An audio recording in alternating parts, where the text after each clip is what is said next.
ഓം ശാന്തി. 5-11-25 പ്രഭാതമുരളി ബാബ്ദാദ മധുബൻ. ബാബു പറയുന്നു, മധുരമായ കുട്ടികളെ, ഈ മുഴുവൻ ലോകവും രോഗികളുടെ വലിയ ഹോസ്പിറ്റലാണ്. ബാബ വന്നിരിക്കുന്നു മുഴുവൻ ലോകത്തെയും നിരോഗിയാക്കുവാൻ. ചോദ്യം: ഏതൊരു സ്മൃതി ഉണ്ടായിരിക്കുമെങ്കിൽ ഒരിക്കലും വാടിയ അവസ്ഥയോ ദുഃഖത്തിൻ്റെ അലകളോ വരികയില്ല. ഉത്തരം: ഇപ്പോൾ നമ്മൾ ഈ പഴയ ലോകത്തെയും പഴയ ശരീരത്തെയും ഉപേക്ഷിച്ച് വീട്ടിലേക്ക് പോകും. പിന്നെ പുതിയ ലോകത്ത് പുനർജന്മം എടുക്കും. നമ്മളിപ്പോൾ രാജയോഗം പഠിച്ചുകൊണ്ടിരിക്കുന്നു, രാജധാനിയിലേക്ക് പോകുന്നതിനായി. ബാബ കുട്ടികളായ നമുക്ക് വേണ്ടി ആത്മീയ രാജസ്ഥാനം സ്ഥാപിച്ചുകൊണ്ടിരിക്കുന്നു. ഈ സ്മൃതി ഉണ്ടായിരിക്കുമെങ്കിൽ ദുഃഖത്തിൻ്റെ അലകൾ വരികയില്ല. ഗീതം: നീ തന്നെ മാതാവും പിതാവും. ഓം ശാന്തി. ഗീതം കുട്ടികളായ നിങ്ങൾക്ക് വേണ്ടിയുള്ളതല്ല, പുതിയവർക്ക് മനസ്സിലാക്കിച്ചു കൊടുക്കുന്നതിനു വേണ്ടിയാണ്. ഇവിടെ എല്ലാവരും വിവേകശാലികൾ തന്നെയാണ് എന്നുമല്ല, അങ്ങനെയല്ല. അവിവേകികളെ വിവേകികളാക്കി മാറ്റുകയാണ്. കുട്ടികൾ മനസ്സിലാക്കുന്നുണ്ട്, നമ്മൾ എത്ര അവിവേകിയായി പോയിരുന്നു. ഇപ്പോൾ ബാബ നമ്മളെ വിവേകശാലിയാക്കി മാറ്റുന്നു. സ്കൂളിൽ പഠിച്ച് കുട്ടികൾ എത്ര വിവേകമുള്ളവരായി മാറുന്നു. ഓരോരുത്തരും അവരവരുടെ വിവേകത്തിലൂടെ ബാരിസ്റ്ററും എഞ്ചിനീയറും മറ്റും ആകുന്നു. ഇതാണെങ്കിൽ ആത്മാവിന് വിവേകശാലിയാകണം. പഠിക്കുന്നതും ആത്മാവാണ് ശരീരത്തിലൂടെ. എന്നാൽ പുറത്ത് ഏതെല്ലാം ശിക്ഷണങ്ങൾ ലഭിക്കുന്നുവോ അത് അല്പകാലത്തേക്ക് വേണ്ടി ശരീര നിർവഹണാർത്ഥമാണ്. ആരെങ്കിലും കൺവേർട്ടും ചെയ്യുന്നു എന്നിരിക്കട്ടെ, ഹിന്ദുക്കളെ ക്രിസ്ത്യൻ ആക്കി മാറ്റുന്നു. എന്തിനു വേണ്ടിയാണ്? അല്പം സുഖം നേടുന്നതിനു വേണ്ടി, ധനവും ജോലിയും മറ്റും സഹജമായി ലഭിക്കുന്നതിനു വേണ്ടി, ഉപജീവനത്തിനു വേണ്ടി. ഇപ്പോൾ കുട്ടികളായ നിങ്ങൾക്കറിയാം, നമുക്ക് ആദ്യം ആത്മാഭിമാനി ആകേണ്ടി വരും. ഇതാണ് മുഖ്യമായ കാര്യം. കാരണം ഇത് രോഗി ലോകമാണ്. രോഗിയാകാത്ത ഒരു മനുഷ്യൻ പോലും ഉണ്ടാകില്ല. എന്തെങ്കിലുമൊക്കെ തീർച്ചയായും ഉണ്ടായിരിക്കുന്നു. ഈ മുഴുവൻ ലോകവും വലുതിലും വലിയ ഹോസ്പിറ്റലാണ്. അതിൽ എല്ലാ മനുഷ്യരും പതീതവും രോഗിയുമാണ്. ആയുസ്സും വളരെ കുറവായിരിക്കുന്നു. പെട്ടെന്ന് മൃത്യു ഉണ്ടാകുന്നു. കാലത്തിൻ്റെ നഖങ്ങൾക്കുള്ളിലാകുന്നു. ഇതും കുട്ടികളായ നിങ്ങൾ അറിയുന്നുണ്ട്. കുട്ടികളായ നിങ്ങൾ കേവലം ഭാരതത്തിൻ്റേത് മാത്രമല്ല, മുഴുവൻ വിശ്വത്തിൻ്റെയും സേവനം ഗുപ്തമായ രീതിയിൽ ചെയ്യുന്നു. മുഖ്യമായ കാര്യമാണ്, ബാബയെ ആരും അറിയുന്നില്ല. മനുഷ്യനായിട്ടും പാരലൗകിക പിതാവിനെ അറിയുന്നില്ല. ആ ഒന്നിനോട് സ്നേഹം വയ്ക്കുന്നില്ല. ഇപ്പോൾ ബാബ പറയുന്നു, എന്നോട് സ്നേഹം വയ്ക്കൂ. എന്നോട് സ്നേഹം വെച്ച് നിങ്ങൾക്ക് എൻ്റെ കൂടെ തന്നെ തിരിച്ചു പോകേണ്ടതുണ്ട്. തിരിച്ചു പോകുന്നത് വരെയും ഈ മോശമായ ലോകത്തിൽ കഴിയേണ്ടി വരുന്നു. ആദ്യം ദേഹാഭിമാനിയിൽ നിന്നും ദേഹി അഭിമാനിയാകൂ. അപ്പോൾ നിങ്ങൾക്ക് ധാരണ ചെയ്യുവാൻ സാധിക്കും, ബാബയെ ഓർമ്മിക്കുവാനും സാധിക്കും. അഥവാ ദേഹി അഭിമാനി ആകുന്നില്ല എങ്കിൽ ഒരു ഉപയോഗവുമില്ല. എല്ലാവരും ദേഹാഭിമാനികളാണ്. നിങ്ങൾ മനസ്സിലാക്കുന്നുണ്ട്, നമ്മൾ ആത്മാഭിമാനി ആകുന്നില്ല, ബാബയെ ഓർമ്മിക്കുന്നില്ല. മുമ്പ് എന്തായിരുന്നുവോ അത് തന്നെയാണ് നമ്മൾ. മുഖ്യമായ കാര്യം തന്നെ ദേഹി അഭിമാനി ആകുന്നതിൻ്റേതാണ്, രചനയെ അറിയുന്നതിൻ്റേതല്ല. രചയിതാവിൻ്റെയും രചനയുടെയും ജ്ഞാനം എന്ന് പാടപ്പെടുകയും ചെയ്യുന്നു. ആദ്യം രചനയുടെയും പിന്നെ രചയിതാവിൻ്റെയും ജ്ഞാനം എന്നല്ല പറയുക. അങ്ങനെയല്ല. ആദ്യം രചയിതാവ്, ആ ഒന്നാണ് ബാബ. ഹേ ഗോഡ് ഫാദർ എന്ന് പറയുന്നുമുണ്ട്. ആ ഒന്ന് വന്ന് കുട്ടികളായ നിങ്ങളെ തനിക്ക് സമാനമാക്കുന്നു. ബാബയാണെങ്കിൽ സദാ ആത്മാഭിമാനി തന്നെയാണ്. അതിനാൽ ആ ഒന്ന് സുപ്രീമാണ്. ബാബ പറയുന്നു, ഞാൻ ആത്മാഭിമാനിയാണ്. ആരിൽ പ്രവേശിച്ചുവോ ആ ഒന്നിനെയും ആത്മാഭിമാനിയാക്കുന്നു. ഇദ്ദേഹത്തിൽ പ്രവേശിക്കുന്നു, ഇദ്ദേഹത്തെ കൺവേർട്ട് ചെയ്യുന്നതിനായി. കാരണം ഇദ്ദേഹവും ദേഹാഭിമാനിയായിരുന്നു. ഇദ്ദേഹത്തോടും പറയുന്നു, സ്വയം ആത്മാവാണ് എന്ന് മനസ്സിലാക്കി എന്നെ യഥാർത്ഥ രീതിയിൽ ഓർമ്മിക്കൂ. ആത്മാവ് വേറെയാണ്, ജീവാത്മാവ് വേറെയാണ് എന്ന് മനസ്സിലാക്കുന്ന ധാരാളം മനുഷ്യരുണ്ട്. ആത്മാവ് ദേഹത്തിൽ നിന്നും വേറിട്ട് പോകുമ്പോൾ രണ്ട് വസ്തുവായല്ലോ. ബാബ മനസ്സിലാക്കിച്ചു തരുന്നു, നിങ്ങൾ ആത്മാവാണ്. ആത്മാവ് തന്നെയാണ് പുനർജന്മം എടുക്കുന്നത്. ആത്മാവ് തന്നെയാണ് ശരീരം സ്വീകരിച്ച് പാർട്ട് അഭിനയിക്കുന്നത്. ബാബ വീണ്ടും വീണ്ടും മനസ്സിലാക്കിച്ചു തരുന്നു, സ്വയം ആത്മാവാണ് എന്ന് മനസ്സിലാക്കൂ. ഇതിൽ വലിയ പ്രയത്നം ആവശ്യമാണ്. സ്റ്റുഡൻറ് പഠിക്കുന്നതിനു വേണ്ടി ഏകാന്തതയിൽ പൂന്തോട്ടത്തിലും മറ്റും പോയി പഠിക്കുന്നു. പാതിരിമാരും, അതായത് ക്രിസ്ത്യൻ പുരോഹിതന്മാരും ചുറ്റിക്കറങ്ങുവാൻ പോകുന്നു. അപ്പോൾ പൂർണ്ണമായും ശാന്തമായിരിക്കുന്നു. അവർ ആത്മാഭിമാനിയായി ഇരിക്കുന്നതൊന്നുമില്ല, ക്രൈസ്റ്റിന്റെ ഓർമ്മയിലിരിക്കുന്നു. വീട്ടിലിരിക്കുമ്പോഴും ഓർമ്മിക്കുവാൻ സാധിക്കും, എന്നാൽ വിശേഷിച്ച് ഏകാന്തതയിൽ പോകുന്നു.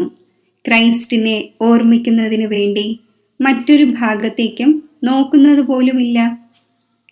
നല്ലവരായവർ മനസ്സിലാക്കുന്നു, നമ്മൾ ക്രൈസ്റ്റിനെ ഓർമ്മിച്ച് ക്രൈസ്റ്റിന്റെ അടുത്തേക്ക് പോകും.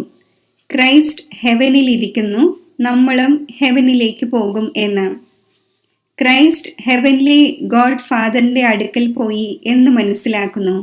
നമ്മളും ഓർമ്മിച്ച് ആ ഒന്നിന്റെ അടുക്കൽ പോകും. എല്ലാ ക്രിസ്ത്യൻസും ആ ഒന്നിന്റെ കുട്ടികളായി. അവരിൽ കുറച്ച് ജ്ഞാനം ശരിയാണ്, എന്നാൽ ക്രൈസ്റ്റിന്റെ ആത്മാവ് മുകളിൽ പോയിട്ടില്ല. ക്രൈസ്റ്റ് എന്ന നാമം ശരീരത്തിൻ്റെതാണ്.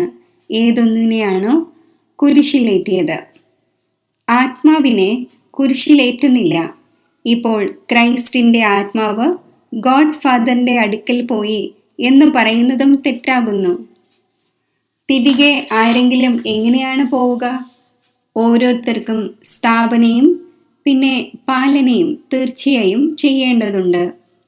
കെട്ടിടത്തെ വെള്ള പൂശുകയും മറ്റും ചെയ്യാറുണ്ട്. ഇതും പാലനയാണല്ലോ. ഇപ്പോൾ പരിധിയില്ലാത്ത ബാബയെ നിങ്ങൾ ഓർമ്മിക്കൂ. ഈ നോളജ് പരിധിയില്ലാത്ത ബാബയ്ക്കല്ലാതെ മറ്റാർക്കും നൽകുവാൻ സാധിക്കില്ല. തൻ്റെ തന്നെ മംഗളം ചെയ്യണം. രോഗിയിൽ നിന്നും നിരോഗിയാകണം. ഇത് രോഗികളുടെ വലിയ ഹോസ്പിറ്റലാണ്. മുഴുവൻ വിശ്വവും രോഗികളുടെ ഹോസ്പിറ്റലാണ്. രോഗി തീർച്ചയായും വേഗം മരിച്ചു പോകും. ബാബ വന്ന് ഈ പഴയ വിശ്വത്തെ നിരോഗിയാക്കി മാറ്റുന്നു. ഇവിടെ തന്നെ നിരോഗിയാകും എന്നല്ല. ബാബ പറയുന്നു, നിരോഗിയായിരിക്കുന്നത് പുതിയ ലോകത്തിലാണ്. പഴയ ലോകത്തിൽ നിരോഗിയാവുക സാധ്യമല്ല. ഈ ലക്ഷ്മി നാരായണൻ നിരോഗിയും എവർ ഹെൽത്തിയുമാണ്. അവിടെ ആയുസ്സും വലുതായിരിക്കുന്നു. രോഗി വിഷ്യസ് ആയിരിക്കുന്നു. വൈസ്ലെസ്, അതായത് നിർവികാരി രോഗിയായിരിക്കുന്നില്ല. അവരാകട്ടെ സമ്പൂർണ്ണ നിർവികാരി തന്നെയാണ്. ബാബ സ്വയം പറയുന്നു, ഈ സമയം മുഴുവൻ വിശ്വവും പ്രത്യേകിച്ച് ഭാരതം രോഗിയാണ്. കുട്ടികളായി നിങ്ങൾ ആദ്യം നിരോഗി ലോകത്തിലേക്ക് വരുന്നു. നിരോഗിയാകുന്നത് ഓർമ്മയുടെ യാത്രയിലൂടെയാണ്. ഓർമ്മയിലൂടെ നിങ്ങൾ തൻ്റെ സ്വീറ്റ് ഹോമിലേക്ക് പോകും. ഇതും ഒരു യാത്രയാണ്. ബാബയാകുന്ന പരമാത്മാവിൻ്റെ അടുക്കൽ പോകുന്നതിനുള്ള ആത്മാവിൻ്റെ യാത്രയാണ്. ഇതാണ് സ്പിരിച്വൽ യാത്ര. ഈ വാക്ക് ആർക്കും മനസ്സിലാക്കുവാൻ സാധിക്കില്ല. നിങ്ങളും നമ്പർ വാറായി അറിയുന്നു, പക്ഷേ മറന്നു പോകുന്നു. മുഖ്യമായ കാര്യം ഇതാണ്. മനസ്സിലാക്കിച്ചു കൊടുക്കുന്നതും വളരെ സഹജമാണ്.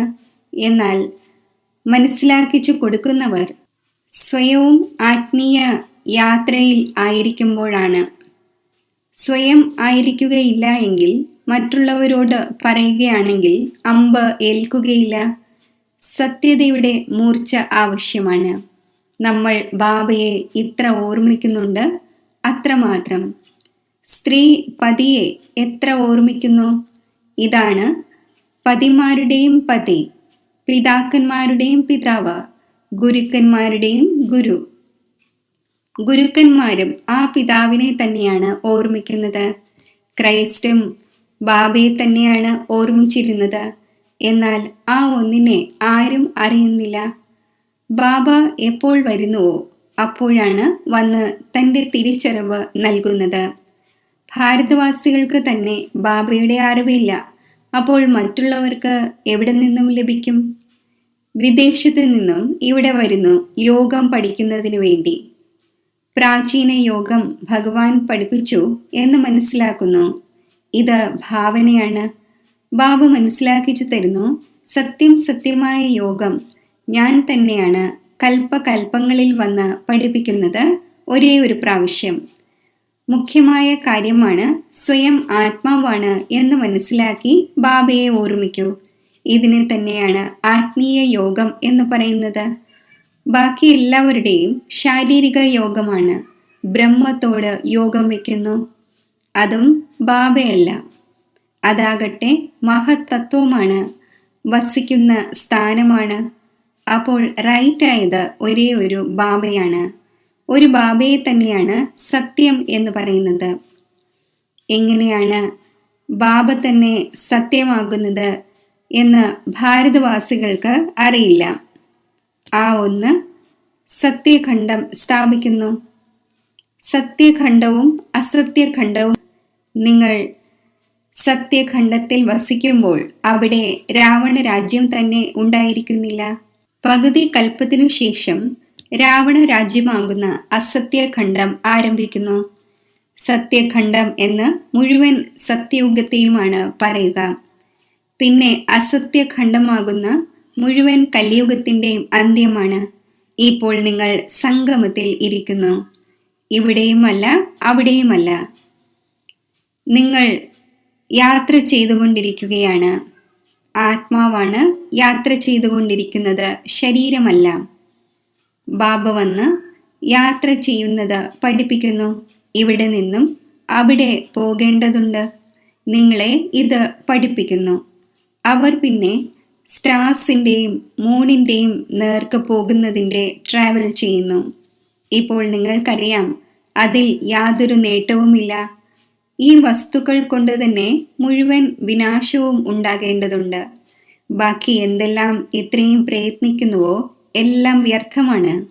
നിങ്ങൾക്കറിയാം സയൻസിലൂടെ ഉണ്ടാകുന്ന ഈ എല്ലാ വസ്തുക്കളും ഭാവിയിൽ നിങ്ങൾക്ക് തന്നെ ഉപയോഗപ്പെടും.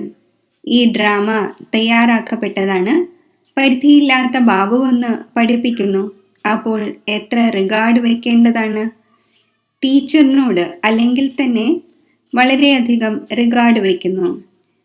ടീച്ചർ ആജ്ഞാപിക്കുന്നു, നല്ല രീതിയിൽ പഠിച്ച് പാസ്സാകൂ. അഥവാ ആജ്ഞ അംഗീകരിക്കുകയില്ല എങ്കിൽ തോറ്റുപോകും. ബാബയും പറയുന്നു, നിങ്ങളെ വിശ്വത്തിൻ്റെ അധികാരിയാക്കുവാൻ പഠിപ്പിക്കുന്നു. ഈ ലക്ഷ്മി നാരായണൻ അധികാരികളാണ്. പ്രജയും അധികാരിയാണ്. പക്ഷേ പദവികൾ ധാരാളമുണ്ടല്ലോ. ഭാരതവാസികളും എല്ലാം പറയുന്നുണ്ടല്ലോ നമ്മൾ അധികാരിയാണ് എന്ന്. ദരിദ്രനും ഭാരതത്തിൻ്റെ അധികാരിയായി സ്വയം മനസ്സിലാക്കും. എന്നാൽ രാജാവും അയാളും തമ്മിൽ എത്ര വ്യത്യാസമാണുള്ളത്.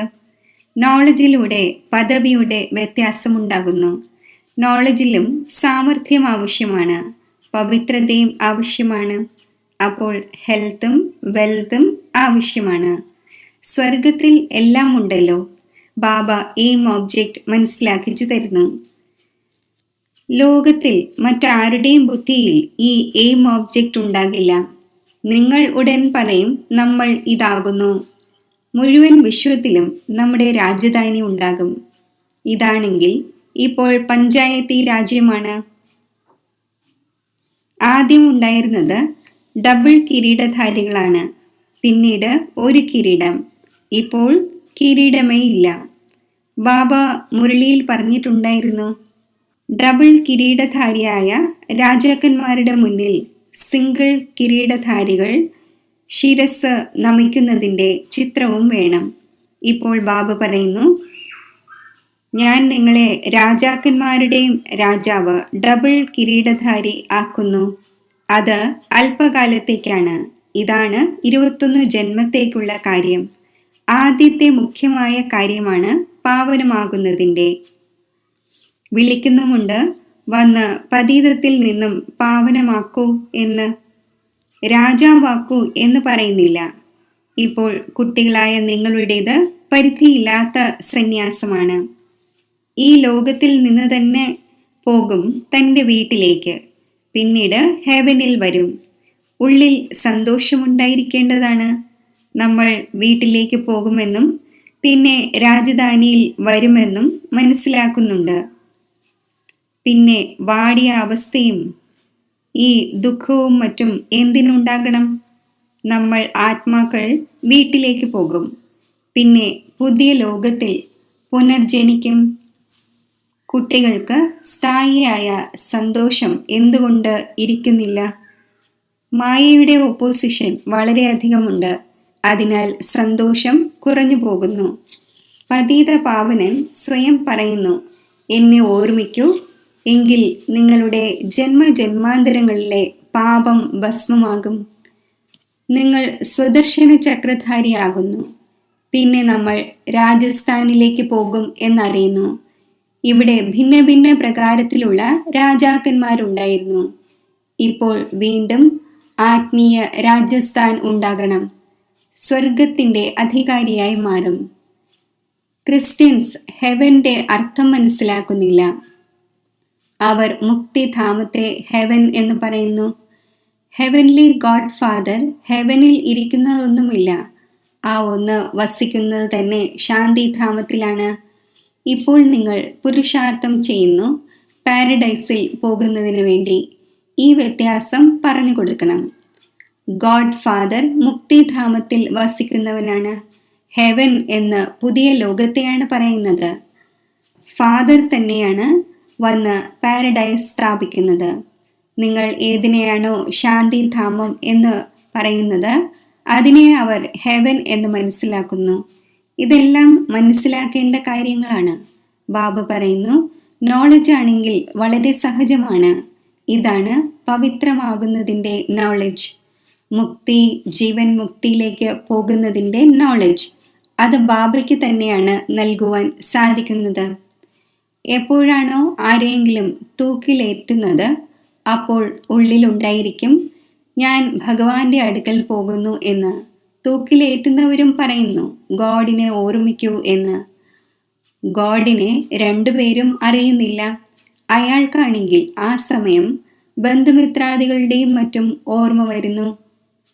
അന്തിമകാലത്തിൽ ആരാണോ സ്ത്രീയെ സ്മരിച്ചത് എന്ന് പാടുന്നുമുണ്ട്. ഏതെങ്കിലുമൊക്കെ ഓർമ്മ തീർച്ചയായും ഉണ്ടായിരിക്കും. സത്യയുഗത്തിൽ തന്നെയാണ് മോഹജീത്തായിരിക്കുന്നത്. ഈ തോൽ ഉപേക്ഷിച്ച് രണ്ടാമതൊന്ന് എടുക്കും എന്ന് അവിടെ അറിയുന്നു. അവിടെ ഓർമ്മിക്കേണ്ട ആവശ്യമില്ല. അതിനാൽ ദുഃഖത്തിലാണ് എല്ലാവരും സ്മരിക്കുന്നത് എന്ന് പറയുന്നു. ഇവിടെ ദുഃഖമാണ്, അതിനാൽ ഓർമ്മിക്കുന്നു ഭഗവാനിൽ നിന്നും എന്തെങ്കിലും ലഭിക്കുവാൻ. അവിടെയാണെങ്കിൽ സർവ്വതും ലഭിച്ചു കഴിഞ്ഞു. നിങ്ങൾക്ക് പറയുവാൻ സാധിക്കും, നമ്മുടെ ഉദ്ദേശം മനുഷ്യനെ ആസ്തികരാക്കുക, യജമാനൻ്റേതാക്കുക എന്നതാണ്. ഇപ്പോൾ സർവരും അനാഥരാണ്. നമ്മൾ സനാഥരാകുന്നു. സുഖം, ശാന്തി, സമ്പത്ത്, ഇവയുടെ സമ്പത്ത് നൽകുന്നവൻ ബാബ തന്നെയാണ്. ഈ ലക്ഷ്മി നാരായണന്റെ ആയുസ് എത്ര വലുതായിരുന്നു! ആദ്യം ഭാരതവാസികളുടെ ആയുസ് വളരെ വലുതായിരുന്നു എന്നതും അറിയുന്നു. ഇപ്പോൾ ചെറുതാണ്. എന്തുകൊണ്ട് ചെറുതായി? ഇതാരും അറിയുന്നില്ല. നിങ്ങൾക്ക് മനസ്സിലാക്കുന്നതും മനസ്സിലാക്കിച്ചു കൊടുക്കുന്നതും വളരെ സഹജമായി കഴിഞ്ഞു. അതും നമ്പർ വാറാണ്. ഓരോരുത്തരുടെയും വിശദീകരണം അവരവരുടേതാണ്. ആര് എങ്ങനെ ധാരണ ചെയ്യുന്നുവോ അതേപോലെ മനസ്സിലാക്കിച്ചു കൊടുക്കുന്നു. ശരി, മധുരമധുരമായ സിഖിലതെ കുട്ടികൾക്ക് മാതാവും പിതാവുമായ ബാബ് ദാദയുടെ സ്നേഹസ്മരണകൾ. Good morning. ആത്മീയ അച്ഛൻ്റെ ആത്മീയ കുട്ടികൾക്ക് നമസ്തേ. ധാരണയ്ക്കുള്ള മുഖ്യസാരം: ഏതുപോലെ ബാബ സദാ ആത്മാഭിമാനിയാണ്, അതുപോലെ ആത്മാഭിമാനിയിരിക്കാനുള്ള പൂർണ്ണമായ പുരുഷാർത്ഥം ചെയ്യണം. ഒരു ബാബയെ ഹൃദയപൂർവ്വം സ്നേഹിച്ച് ബാബയുടെ കൂടെ വീട്ടിലേക്ക് പോകണം. പരിധിയില്ലാത്ത ബാബയോട് പരിപൂർണമായ റിഗാർഡ് വയ്ക്കണം. അതായത് ബാബയുടെ ആജ്ഞയനുസരിച്ച് നടക്കണം. ബാബയുടെ ആദ്യത്തെ ആജ്ഞയാണ് കുട്ടികളെ നല്ല രീതിയിൽ പഠിച്ച് പാസ്സാകൂ. ഈ ആജ്ഞ പാലിക്കണം. വരദാനം: ശക്തിശാലി സേവനത്തിലൂടെ നിർബലമായവരിൽ ബലം നിറയ്ക്കുന്ന സത്യമായ സേവാധാരിയായി ഭവിക്കട്ടെ. സത്യമായ സേവാധാരിയുടെ വാസ്തവിക വിശേഷതയാണ് നിർബലമായവരിൽ ബലം നിറയ്ക്കുന്നതിന് നിമിത്തമാവുക. സേവനം എല്ലാവരും ചെയ്യുന്നു, എന്നാൽ സഫലതയിൽ ഏതൊരു അന്തരമാണോ കാണപ്പെടുന്നത്, അതിൻ്റെ കാരണമാണ് സേവനത്തിൻ്റെ ഉപാധികളിൽ ശക്തിയുടെ കുറവ്.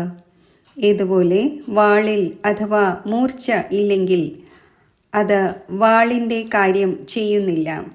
ഇതേപോലെ സേവനത്തിൻ്റെ ഉപാധികളിൽ അഥവാ ഓർമ്മയുടെ ശക്തിയുടെ മൂർച്ച ഇല്ലെങ്കിൽ സഫലത ഇല്ല. അതിനാൽ ശക്തിശാലി സേവാധാരിയാകൂ. നിർബലമായവരിൽ ബലം നിറച്ച് ക്വാളിറ്റിയുള്ള ആത്മാക്കളെ കണ്ടെത്തൂ.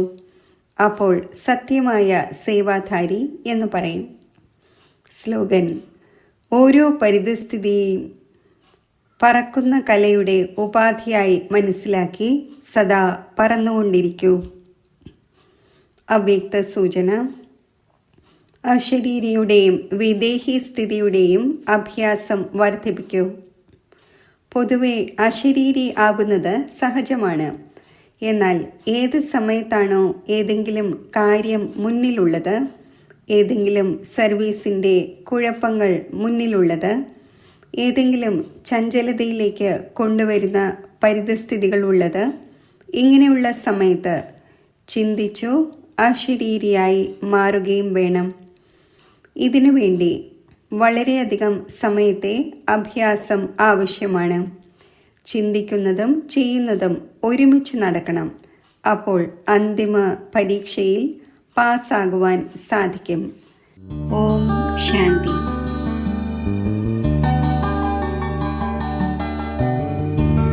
യോഗത്തിൻ്റെ അഭ്യാസം.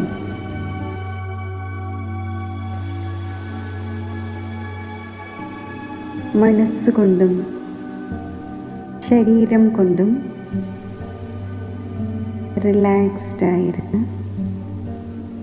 എൻ്റെ മനസ്സിനെ അന്തർമുഖമാക്കുമ്പോൾ മനസ്സിലെ സങ്കല്പങ്ങളുടെ ഗതി സാവധാനത്തിലാകുന്നു.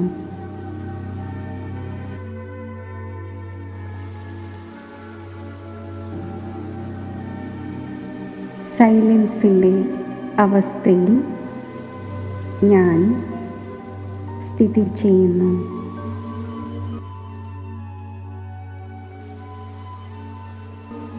ഈ സൈലൻസിൻ്റെ അവസ്ഥയിൽ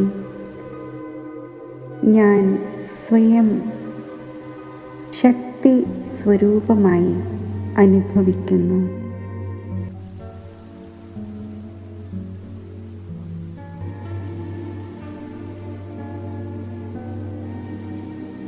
ശക്തി സ്വരൂപ ആത്മാവായ എന്നിൽ നിന്നും ശക്തിയുടെ തരംഗങ്ങൾ നാലു ഭാഗത്തും പ്രസരിക്കുന്നു.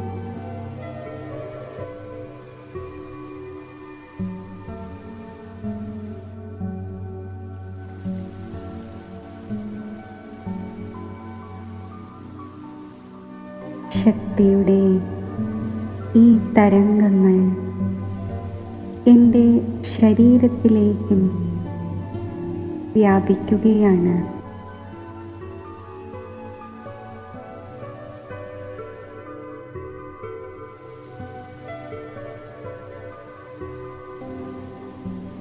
ആത്മസ്ഥിതിയിലിരുന്നു കൊണ്ട് ഇപ്പോൾ ഞാൻ സർവശക്തിവാനായ ബാബയുടെ സമീപത്ത് എത്തിച്ചേരുകയാണ്.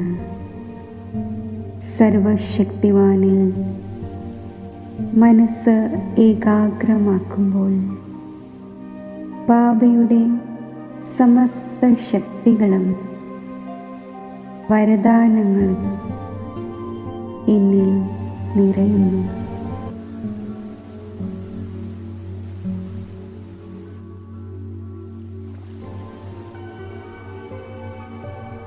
ശക്തി സമ്പന്ന സ്ഥിതി ഞാൻ അനുഭവിക്കുന്നു. നിർഭയത്വത്തിൻ്റെ ശക്തിയും സമസ്യകളെ ഇല്ലാതാക്കുവാനുള്ള ശക്തിയും വിഘ്നങ്ങളെ അതിജീവിക്കാനുള്ള ശക്തിയും സഹനശക്തിയും എന്നിൽ ഉൾക്കൊള്ളപ്പെടുന്നു. ഈ ശക്തിശാലി സ്ഥിതിയിലൂടെ ഞാൻ ശക്തിയുടെ അവതാരമായി മാറുന്നു. ശിവശക്തി സ്വരൂപമായി ഈ ഈശ്വരീയ ശക്തികളെ ഞാൻ സമസ്ത വിശ്വത്തിലേക്കും വ്യാപിപ്പിക്കുകയാണ്. ഈ ഈശ്വരീയ ശക്തി പ്രകൃതിയിലെ തത്വങ്ങളെയും പ്രഭാവിതമാക്കുന്നു. അവയെയും ശാന്തമാക്കുന്നു.